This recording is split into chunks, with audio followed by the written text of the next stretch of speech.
Salut! Aujourd'hui, on parle de comportement humain, parce qu'en montagne, il n'y a pas juste les avalanches qui peuvent être dangereuses.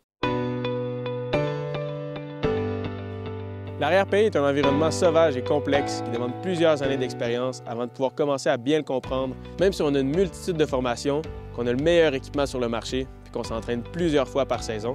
C'est lorsque les comportements humains s'invitent dans notre processus de prise de décision que ça peut devenir complexe de gérer le risque. On va voir 7 points clés importants à garder en tête lors de vos aventures en montagne pour éviter de vous faire prendre au piège. Je suis pas sûr que je suis assez en forme pour suivre cette gang-là.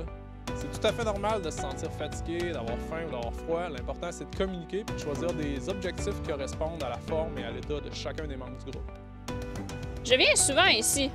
Je connais bien le terrain, il arrive jamais rien. Alors, on y va. Bien connaître son territoire est un couteau à double tranchant. C'est bien d'être à l'aise avec le terrain sur lequel on navigue et c'est normal de bâtir la confiance avec le temps. Mais il ne faut jamais oublier que les conditions en montagne changent continuellement. C'est pourquoi il faut rester objectif dans ses observations et son évaluation du manteau neigeux. Il a suivi son cours d'avalanche l'année passée. On peut le suivre les yeux fermés. Même si l'un des membres du groupe a plus d'expérience que les autres, il restait primordial de consulter l'opinion de chacun et de le considérer. Dépêchez-vous, il y a du monde qui se prépare à skier notre ligne!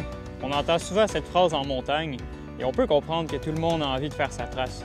Mais cette attitude peut facilement mener à une prise de décision précipitée. Relaxez, prenez le temps pour réfléchir à votre itinéraire de descente et surtout, n'essayez pas de faire compétition aux autres. Mes amis sont à l'aise de descendre là. Moi aussi, je suis à l'aise. C'est important de se poser la question « Quel niveau de risque je suis prêt à tolérer? » Et aussi, est-ce que les autres membres du groupe ont la même chose en tête?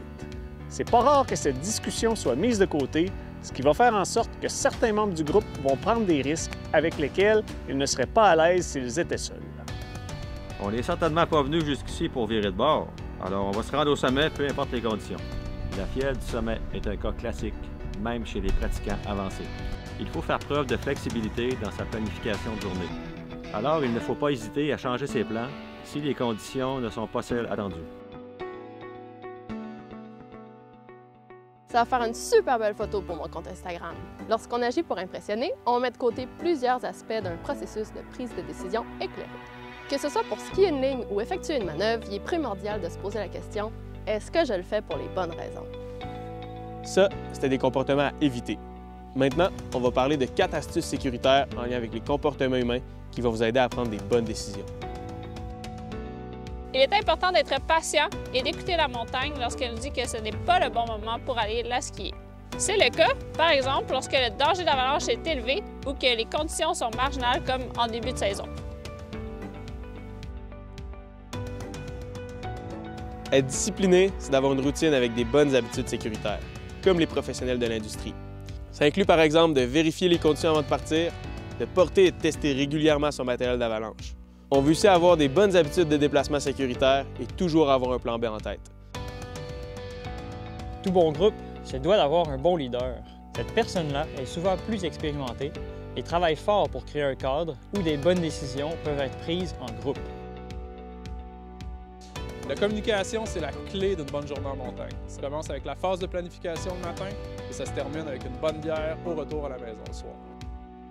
Ce qu'il faut retenir, c'est qu'il y a des variables sur lesquelles on n'a pas de pouvoir. Une pente dangereuse reste une pente dangereuse. Mais en prenant des bonnes décisions, ça nous permet de revenir skier jour après jour. Rappelez-vous qu'en montagne, il n'y a pas juste les avalanches qui peuvent être dangereuses.